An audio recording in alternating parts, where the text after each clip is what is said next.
Widerstand ist da, komm, sprecht es mir nach. Fake News Media, Fake News Media.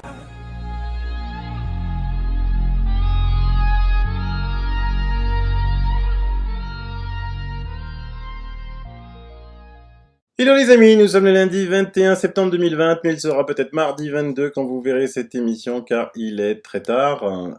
J'ai mis en intro, vous avez vu ce chanteur fantastique Schwertwitz qui chante Fake News Media et donc je vous mettrai à la fin l'effort qu'a fait une chaîne qui s'appelle Laura Sarras Music Filter.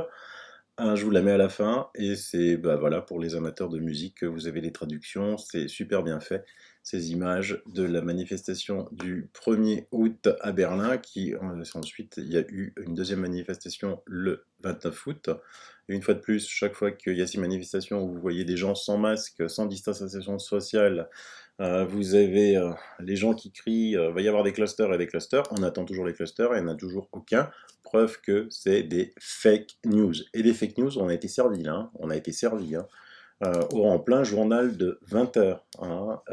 Ils ont fait, une journaliste a fait, y a-t-il encore des pays qui recommandent l'hydroxychloroquine contre le Covid-19 ? Donc elle voulait savoir si c'était vrai ou pas ce qu'avait dit professeur Raoult. Et pour valider cette information, TF1 et Samira El Gadir s'appuient sur le travail d'un doctorant, Nathan Pfeiffer-Smadja. En fait, c'est le petit bonhomme là qui est un interne, qui n'est pas du tout un docteur, qui veut créer des pages Wikipédia sur Silvano Trotta pour voilà. C'est juste quelqu'un qui est un petit interne, mais qui est l'ami. On le verra plus tard de le fameux Yazdan qui est au conseil scientifique. Et donc, je vous laisserai lire l'excellent article de François qui démonte complètement tout ce que cette journaliste a fait en fake news au journal de 20h de TF1, quoi. Hein. Tout ça parce qu'elle s'est appuyée sur, comme le sénateur Jomier l'avait fait lors de l'audition de Didier Raoult, sur le travail faux de ce Nathan Pfeiffer. D'accord ? On vous rendez compte, on est en France ? On prend des études fausses qu'un interne fait, qui est ami de Yazdan, qui lui avait promu le Remdesivir depuis le début. Hein, on reparlera aussi du Remdesivir. Et tout est faux. Tout est faux, parce qu'en fait, si on prend tous les pays, regardez, ça c'est la carte des États-Unis qui sont dans France Soir, vous voyez que eux ils ont mis les États-Unis en rouge, alors qu'en rouge, il n'y a que ces États-là, des États démocrates, qui ne prennent pas l'hydroxychloroquine. Donc vous vous rendez compte comment, au journal de 20h, suivi par des millions de personnes, de TF1, on raconte des fake news.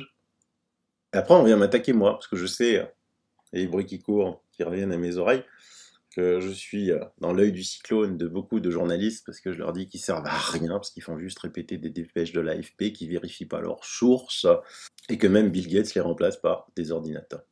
Voilà où on en est. Et les fake news continuent, parce que là est arrivée une nouvelle vedette, Covid-19, l'épidémiologiste Catherine Hill, on ne sait pas d'où elle sort, prévoit une situation identique à la mi-mars dans un mois. On va le retenir, parce qu'on va retenir tous ces gens qui racontent des gens comme ça. Donc c'est une biostatisticienne, donc il faudra savoir si c'est une biostatisticienne ou si c'est une épidémiologiste, ou les deux, je ne sais pas, qui dit que ça va être la catastrophe chez nous.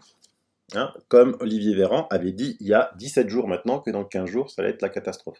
Et Olivier Véran, toujours ministre de la Santé. Donc il continue lui à raconter des fake news. Et donc on en a un petit peu ras-le-bol, et donc je vous mets le blog de Patrice Giberti, Saisissons le CSA contre la désinformation méthodique sur la Covid. Et donc là vous voyez le jeune Nathan interne qui donne des fake news à tous les journalistes, et puis qui est content, hein, qui est fier sur son blog, sur son Twitter dédié, je suis passé aux 20h, en compagnie de Yazdan qui lui, ils veulent la peau de l'hydroxychloroquine, et donc du professeur Raoult et du professeur Perron. Et donc, Patrice Giberti a saisi le CSA et nous invite à en faire de même. Donc voilà, vous trouvez dans les liens le blog de Patrice Giberti, toutes les explications pour saisir le CSA. Au bout d'un moment, il faut que les journalistes, ils arrêtent.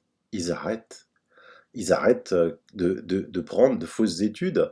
Quand je pense que même la haute autorité de santé publique, qui l'autre jour disait que le remdesivir ne serait pas remboursé par la sécurité sociale, là il faudra qu'on m'explique pourquoi l'Europe, avec nos impôts, dit que le remdesivir sera le produit contre la Covid, et que la France dit on la rembourse pas, parce que ça coûte quand même 4 000 € le truc, hein. Donc, excusez-moi, hein, qui peut se permettre 4 000 € le traitement pour quelque chose qui part avec des antibiotiques ou de l'hydroxychloroquine à 4,17 €. Il y a quelque chose qui ne va pas. Et la haute autorité de santé a dit « Ah ben oui, mais de toute façon, il n'y a pas d'autre traitement, vu que, selon l'étude du Lancet, vous savez, la fameuse étude fausse du Lancet, l'hydroxychloroquine ne marche pas. » La haute autorité de la santé française, au mois de septembre, se base encore sur une fausse étude, qui a été démontrée par tous, d'ailleurs, qui a été retirée par le Lancet. À un moment, évidemment, le français moyen qui fait métro boulot dodo, qui écoute BFM, TF1, ben, il comprend plus ce qui se passe, hein, il comprend plus. Donc on va saisir le CSA. Et je rappelle aussi qu'en 2015, lors de la crise d'Ebola, Yazdan Pana, Jean-François Delfrécy, le président de cette fois-ci du comité scientifique français, Yves Lévy et Peter Orby écrivaient dans The Lancet qu'en cas d'urgence humanitaire, les essais cliniques randomisés sont une mauvaise solution. Ce qu'ils reprochent maintenant, ce qu'ils ont reproché maintenant à Didier Raoult.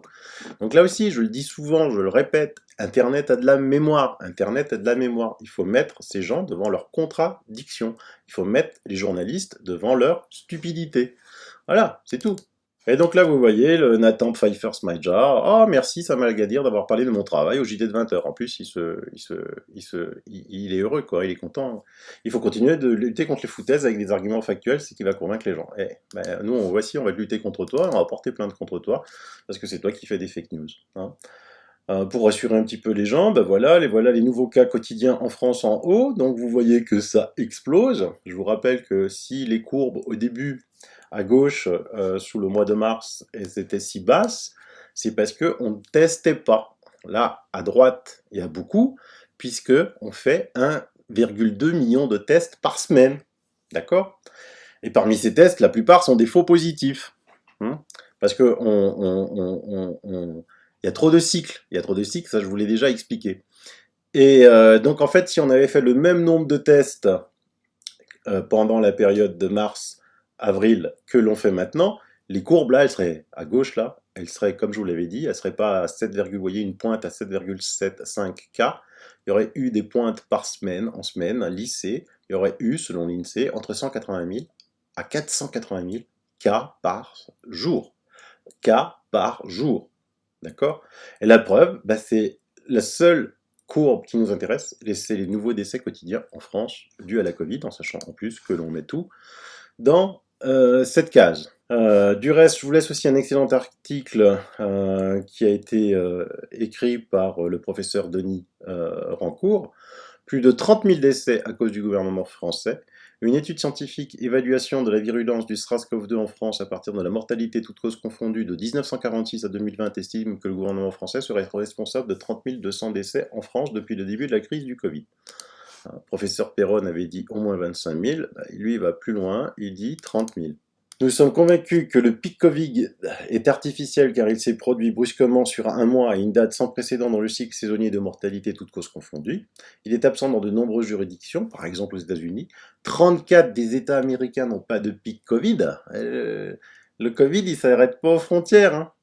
L'ampleur de ce pic varie considérablement d'une juridiction à l'autre. Nous suggérons que la quarantaine de masse et l'isolement strict sans précédent des personnes âgées, malades et en bonne santé, ensemble et séparément, a tué beaucoup d'entre elles, que cette quarantaine et cet isolement sont la cause de l'événement pic Covid que nous avons quantifié, et que le mécanisme médical expliquant ce pic passe principalement par le stress psychologique, l'isolement social des personnes vulnérables au niveau de leur santé. Rappelez-vous l'effet nocebo que nous a décrit le professeur Raoult.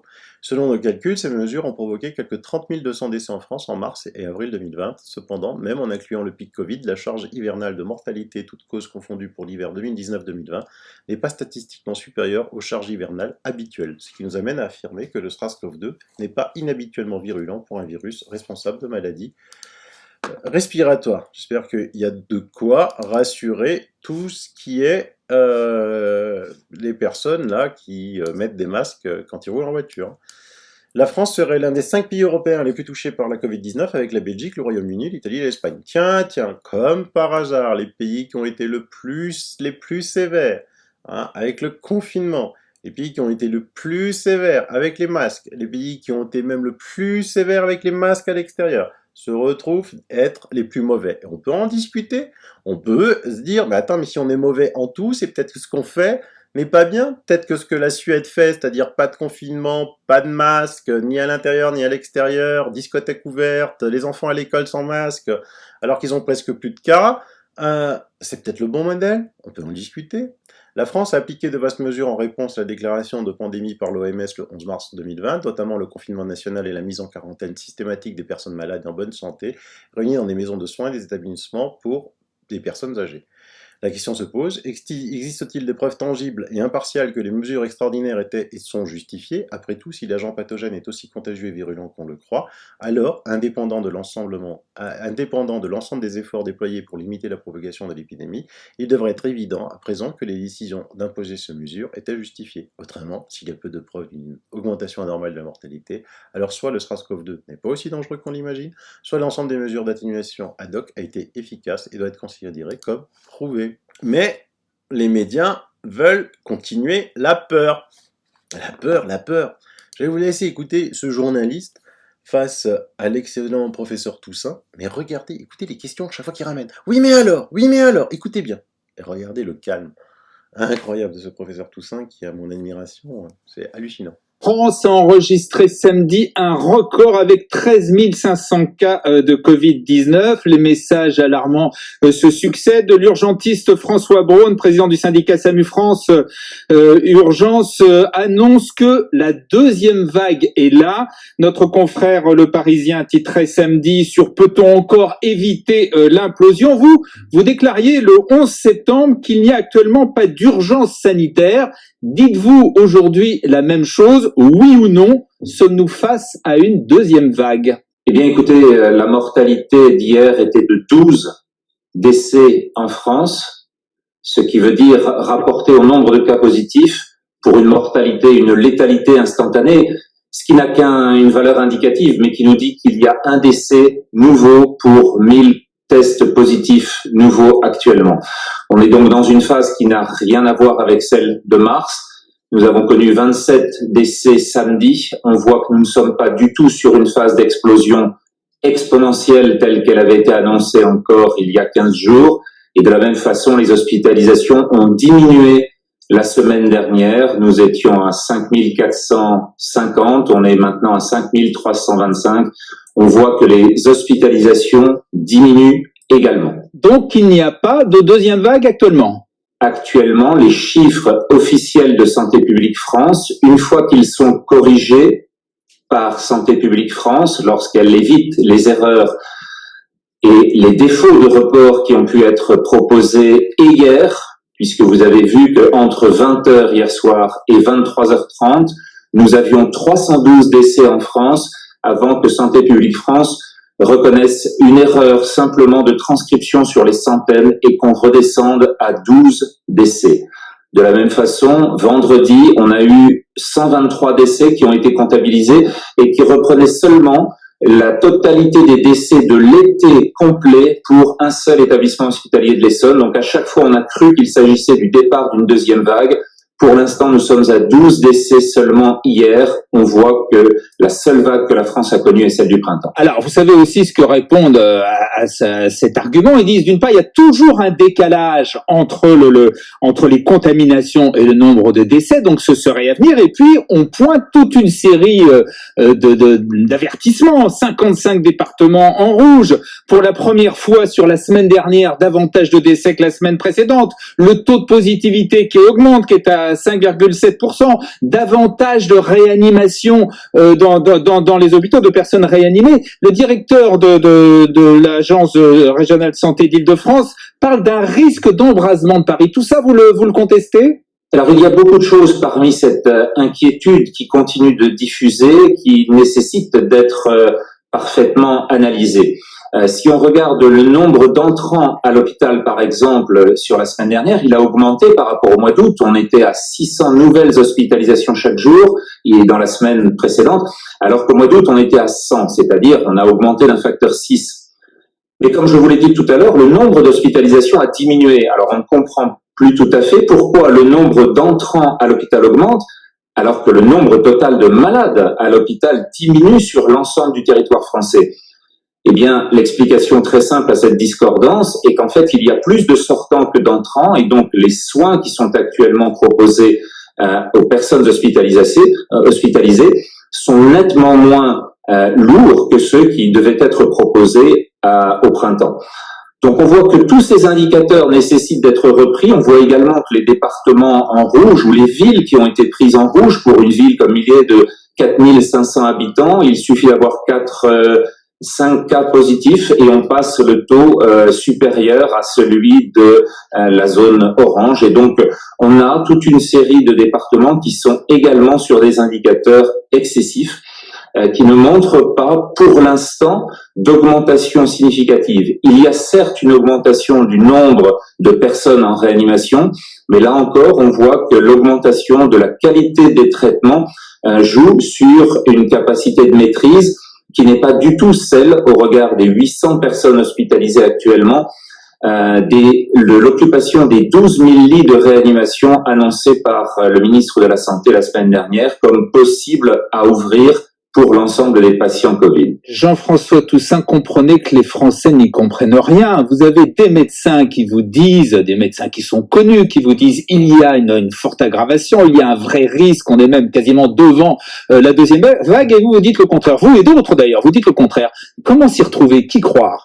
Alors, il faut bien regarder comment nous évoluons actuellement dans le monde et en Europe pour voir où se situe la France. Hier, le monde a connu 3722 décès par Covid. 3722 alors que nous étions à 10 000 décès. 10 000 décès le 23 juillet. Ce qui veut dire qu'en 8 semaines, maintenant, nous avons eu une diminution considérable des 2/3 de la mortalité totale de la mortalité mondiale. Donc nous sommes actuellement sur une phase de décroissance de la pathologie et de la même façon en Europe, nous avons connu hier moins de 200 décès et donc il n'y a pas pour l'instant non plus en Europe d'augmentation significative de la mortalité. Le seul pays qui le voit actuellement, c'est l'Espagne, dans la région de Madrid, sur lequel on voit une augmentation avec des taux de progression qui sont certes beaucoup plus faibles qu'au mois de mars, mais qui montrent pour ce seul pays une augmentation actuellement significative. Tous les autres indicateurs, comme le système de surveillance de la mortalité en Europe, montrent des phases qui n'ont pas d'augmentation significative actuellement pour l'ensemble des 27 pays de l'Union européenne. Alors, puisque vous parlez de nos voisins, bon, déjà, par exemple, il y a l'Angleterre qui augmente de façon drastique les amendes jusqu'à 10 000 euros. Et puis, vous venez de le dire, surtout l'Espagne, reconfinement de certains quartiers de Madrid. Est-ce que l'Espagne ne préfigure pas ce qui va arriver en France, c'est-à-dire des reconfinements? On peut le craindre effectivement, mais la décision politique, une fois de plus, n'a rien à voir avec la réalité de l'évolution pandémique. On voit que sur la totalité des pays qui ont choisi de confiner ou de ne pas confiner, les évolutions ont été très différentes et il n'y a pour l'instant pas d'efficacité du confinement prouvé, il n'y a pas de relation épidémiologique entre le caractère strict du confinement ou pas et le taux de mortalité à la fin de ce mois-ci.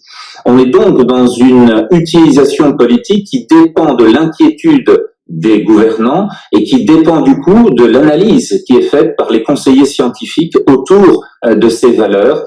Et le fait que la Grande-Bretagne se propose de réaugmenter sur des zones rouges des confinements locaux est en fait associé à une mortalité, là encore, de 22 décès hier pour toute la Grande-Bretagne.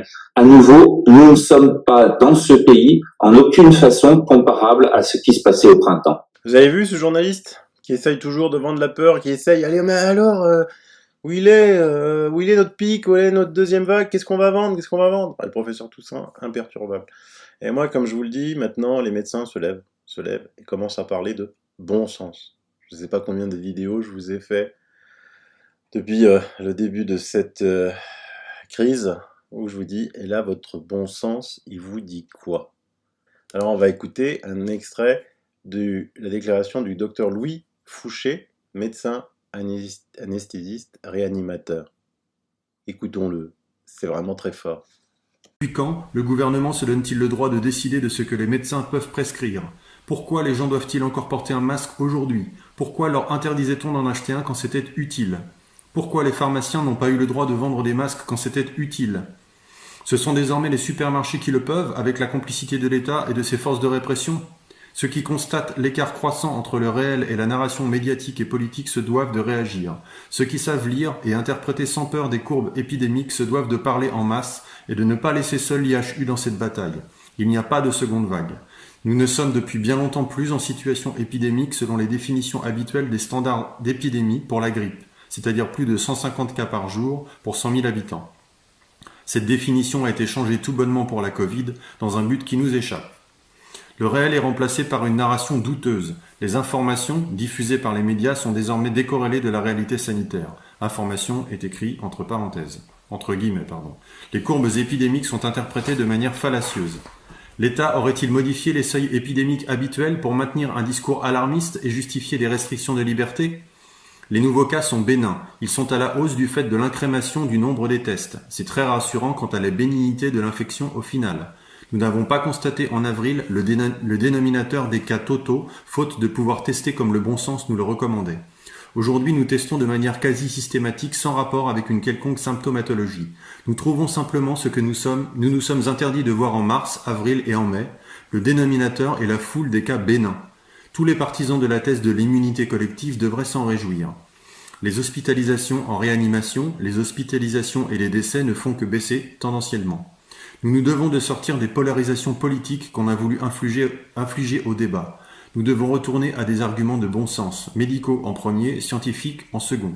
Merci à Jean-François Toussaint, à Alexandra Henrion-Claude, à Jean-Dominique Michel, à Didier Raoult, à Philippe Parola, à Jean-Christophe Lagier, à Christian Perronne et à tous les autres héros que j'oublie. La science, la médecine et la politique sont ternies de tant de conflits d'intérêts et de corruption. Le nous de nos concitoyens va mal. Nous devons réinformer et réouvrir l'espace du dialogue et du débat quand il se ferme. Eh oui, parce que les preuves s'accumulent de partout, encore là, je vous en mets, je sais pas combien, il y a eu maintenant plus d'une centaine d'études qui montrent que l'hydroxychloroquine fonctionne très très bien dans le monde. Évidemment, on n'en parle pas dans les médias de la peur. Là, vous avez, je vous recommande de suivre Covid-19 Crusher sur Twitter. Suivez-moi sur Twitter, parce que là, sur Twitter, je suis très actif, parce que moi, dès que j'ai un petit instant au bureau, je vais sur Twitter, je retweet ou je tweet, et ça prend pas beaucoup de temps, quoi. Hein. Une vidéo, ça prend un peu plus de temps. Là, c'est par exemple le témoignage de deux médecins californiens traitant précocement le Covid par hydroxychloroquine, plus c'est un autre antibiotique, et plus du zinc. Il totalise environ 2000 patients, 20% à haut risque, et ne rapporte qu'un seul décès. Il s'agit évidemment d'une impossibilité statistique sans activité thérapeutique lorsque le taux de mortalité de base du Covid est de 2%. Je ne sais pas ce qu'il leur faut encore. Hein. Nous avions aussi Olivier Véran qui avait dit que non, le virus n'avait pas muté, pas à sa connaissance, pas à la connaissance de son comité scientifique. Ben ça y est, dans The Lancet, c'est paru. La publication dans The Lancet valide l'hypothèse du Dr Raoult sur les mutations du Covid. Et l'excellent professeur Éric Chabriard décrit, après avoir utilisé le Lancet Gate pour interdire l'hydroxychloroquine, Olivier Véran est à nouveau discrédité par le Lancet pour les mutations du virus. Ce manque de discernement patent explique la gestion amateuriste qui fait souffrir la France depuis plus de 6 mois. J'ai entendu que même Macron était très fâché contre Olivier Véran. Donc, excusez-moi, mais on attend quoi pour le virer ? On attend quoi pour mettre Didier Raoult à la place, ou au moins se faire conseiller par Didier Raoult et l'équipe de l'IHU, quoi. Vous avez l'excellente Corinne Réverbel qui tweet « Le nombre de cas positifs dans les Bouches-du-Rhône semble se stabiliser depuis plusieurs jours. Le 19 septembre, les autres indicateurs se stabilisent aussi. Nouvelle hospitalisation 30, nouvelle réanimation 6, nouveaux décès 0. » Et c'est évidemment source des ministères. Et en France, comme l'a dit le professeur Toussaint, on annonce 312 morts, les journalistes, 312 morts, sans se poser la question, mais comment c'est possible, 312 morts? Ah non, mais on s'est trompé, en fait, c'était pas 312, c'était 12, excusez-nous, on a mis un 2 en plus. Donc c'est quand même extrêmement, extrêmement grave ce qui se passe. Et donc vous voyez ici, fin de partie pour l'Indécivir. Et donc quand même, le Conseil européen, on avait commandé pour 60 millions d'euros. C'est avec notre argent. Il serait peut-être aussi temps de demander des comptes aux députés européens qui sont sous le joug des lobbies.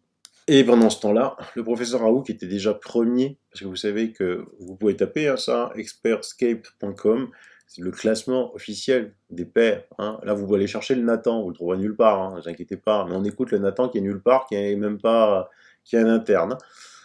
Et donc, mondial, en infectiologie, c'est le professeur Raoult, et de très loin, tout son carré est noir. Et là, vous savez quoi? Il est monté à la 12e place en épidémiologie. Voilà, on a le meilleur au monde, Au lieu de le porter au nu, on le discrédite. On discrédite par des petits internes. Votre bon sens, là, il vous dit quoi? Allez, vous en voulez encore? On va mettre l'excellent professeur Toubiana. Il y a un problème de test, et si oui, quel est le problème des tests? Les bras m'en tombent, si vous voulez. Le problème de test, c'est qu'on arrive, comme d'habitude, comme les carabiniers d'Offenbach, toujours après la bataille, si vous voulez, que ce soit pour les masques, que ce soit pour les tests. Aujourd'hui, les tests ne disent... Ils sont pas bons, les PCR qu'on nous met dans le nez, là? Je m'en fiche. Ce qui est important et ce qui est massif là-dedans, c'est que 97% des tests faits sur bientôt 9 millions de tests, un échantillon gigantesque. Un Français sur 6. 97% des tests sont négatifs. Alors, quand 97% des tests sont négatifs, excusez-moi, mais ça veut dire que les 3% restants, c'est inférieur à la marge d'erreur qu'on a sur le système. Écoutez, le virus, on nous démontre tous les jours, et ça crève les yeux, que le virus ne circule pas en réalité. Et que ce nouveau virus, ce virus émergent, a touché une grande partie de la population qu'il devait toucher au moment de la première vague, c'est-à-dire entre mars et mai. Oui. En gros. Oui. Et puis après, c'est ce qu'on observe tout le temps dans les épidémies. Il y a ce qu'on appelle une traîne épidémique et puis des cas sporadiques. Oui. Ces cas sporadiques ne sont pas... Tout épidémiologiste, c'est ça. On est dedans, là, actuellement. Oui, on est dans les cas sporadiques. Je me tue à le on n'est dire. pas dans une deuxième vague, Mais là. absolument. Alors, écoutez, si vous voulez, la théorie de la deuxième vague est une théorie, c'est totalement folle. C'est une théorie sur laquelle repose l'intégralité de la construction qui a été faite. Si vous enlevez si vous voulez, ce concept, même pas un concept, c'est un postulat. Si vous enlevez ce postulat, tout s'écroule comme un château de cartes. Vous seriez Véran ou le président de la République. Vous feriez quoi face à ce Covid? On enlève les masques, les masques ne servent à rien. On recommence à se faire la bise, on rouvre les bistrots et les discothèques. Donc on fait tout l'inverse de ce qui se fait actuellement. Oui, mais j'ai pensé à un moment qu'Emmanuel Macron, le président de la République, allait changer de cap. C'est un concept. Arrêtons de parler de deuxième vague, et elle sera nulle part cette deuxième vague. On n'arrête pas de le dire. Comme je vous disais depuis je sais pas combien d'émissions que l'OMS, des salariés de l'OMS, étaient payés directement par l'horrible fondation de Bill Gates, ce psychopathe. Vous en voulez une preuve? KM Gopakumar a des preuves qui contredisent les déclarations du porte-parole. Il a découvert récemment un échange de mails internes dont il ressort qu'un haut responsable de l'OMS est payé directement par la fondation Gates.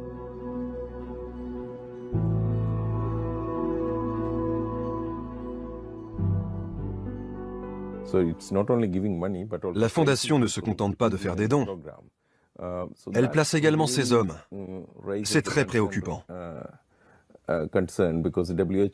Ça peut signifier que l'OMS est dirigée par ses donateurs, non seulement parce qu'elle reçoit de l'argent de leur part, mais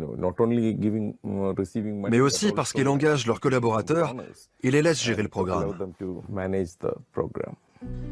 James Love a ses entrées dans la politique genevoise et dispose de nombreuses informations internes. Lui aussi voit d'un œil critique l'évolution de l'OMS.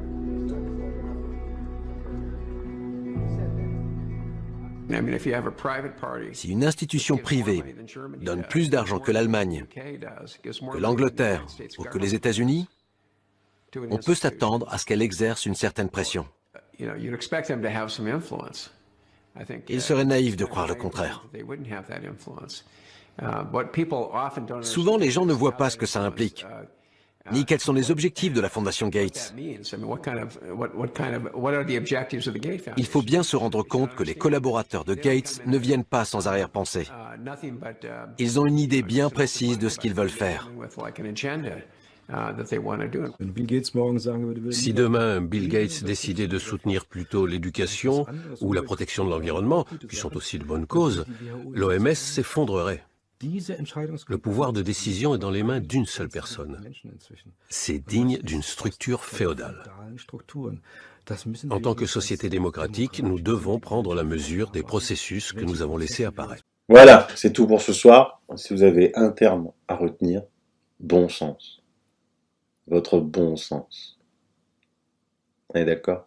Allez, on termine en musique avec notre ami. Profitez des paroles que Laura Sarah vous a traduites en français. Profitez-en. Et puis, à très très très bientôt. Hein. Chaque jour qui passe, on est de plus en plus nombreux, soyez-en conscients. Chaque jour qui passe, on est de plus en plus nombreux. Et eux sont de plus en plus acculés. Donc des fois, quand on devient acculé, on peut devenir méchant, ça c'est clair. Mais c'est pas grave, à la fin on gagnera nous. La vérité gagne toujours. Allez, bye bye, bis.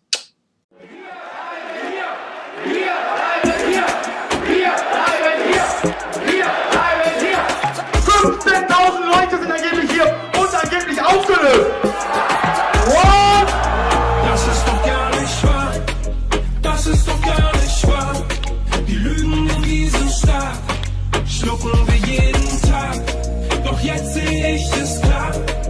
Deine Propaganda. Bla bla bla bla bla. Fake News Media. Das ist doch gar nicht wahr. Das ist doch gar nicht wahr. Die Masse, sie folgt wie ein Schaf. Die Freiheit dreht sich im Grab. Doch der Widerstand ist da. Alla Che Guevara. Komm, sprecht es mir nach. Fake News Media. Dein Bildschirm ist wie eine Hypnose. Gehirn aus wie bei einer Narkose. Die Inszenierung einer Katastrophe. Ein Feindbild, so wie der Franzose. Dein Bildschirm zeigt dir, wie die Welt ist. Die Zahl stockt, auch wenn sie gefälscht ist. Das Bild wirkt, auch wenn es gestellt ist. Newsflash, Tausenden gefällt es. Dein Bildschirm wiederholt das Mantra. Bedrohung unaufhaltsam wie ein Panzer. Und alle lauschen sie jetzt diesem Mann da. Stopfen ihre Backen voll wie Hamster. Dein Bildschirm sagt dir, wer der Feind ist. Stay home, ruft die Bullen heimlich. Billionen für die Wirtschaft, sei nicht kleinlich. Und wer was anders sagt, der wird gesteinigt. Dein Bildschirm blickt in deine Seele. Dein Führer gibt dir die Befehle. Déjà-vu, was für eine Szene. Die Freiheit in der Quarantäne. We are at war. Wir sind im Krieg. Weil der so sehr auf unser gemeinsames, solidarisches Handeln ankommt. Das ist doch gar nicht wahr. Das ist doch gar nicht wahr. Die Lügen in diesem Staat schlucken wir jeden Tag. Doch jetzt sehe ich es klar. Deine Propaganda. Bla bla bla bla bla. Fake News Media. Das ist doch gar nicht wahr. Das ist doch gar nicht wahr. Die Masse, sie folgt wie ein Schaf. Die Freiheit dreht sich im Grab. Doch der Widerstand ist da. Alla Che Guevara. Komm, sprecht es mir nach. Fake News Media. Wir sind in einem Krieg um unser Klima. Doch ihr kämpft um Exporte gegen China. Wir sind in einem Krieg gegen die Armut. Doch ihr kämpft gegen Flüchtlinge in Kanus. Wir sind in einem Krieg um Weltfrieden. Doch ihr baut die Raketen, die sie schießen. Wir sind im Krieg um eine bessere Ernährung. Doch ihr verbreitet diese Scheiße in der Werbung. Wir sind im Krieg gegen Hetze und Hass. Doch ihr macht euch Sorgen wegen dem DAX. Im Krieg gegen Suizid und Depression. Doch ihr macht mit Pharmazeutika Millionen. Wir sind im Krieg gegen mächtige Konzerne. Doch ihr lasst euch auszahlen 5 Sterne. Wir sind im Krieg gegen Kindesmissbrauch. Doch reden Kinder, seid ihr ziemlich oft taub. Wir sind im Krieg gegen Ungerechtigkeit. Doch ihr wollt, dass es ungerecht bleibt. Wir sind im Krieg gegen tägliche Gewalt. Doch das Schicksal dieser Menschen lässt euch kalt. Wir sind im Krieg gegen Diskriminierung. Doch das interessiert nicht die Regierung. Wir sind im Krieg gegen Manipulation. Fake News machen dich zu einem Klon.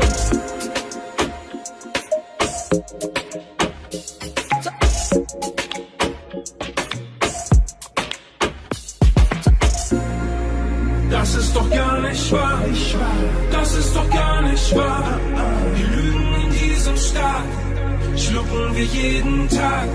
Doch jetzt sehe ich es klar, so klar. Deine Propaganda, bla bla bla bla bla. Fake News Media, das ist doch gar nicht wahr, nicht wahr. Das ist doch gar nicht wahr. Die Masse ist so voll wie ein Schaf, die Freiheit wird nicht im Grab. Doch der Widerstand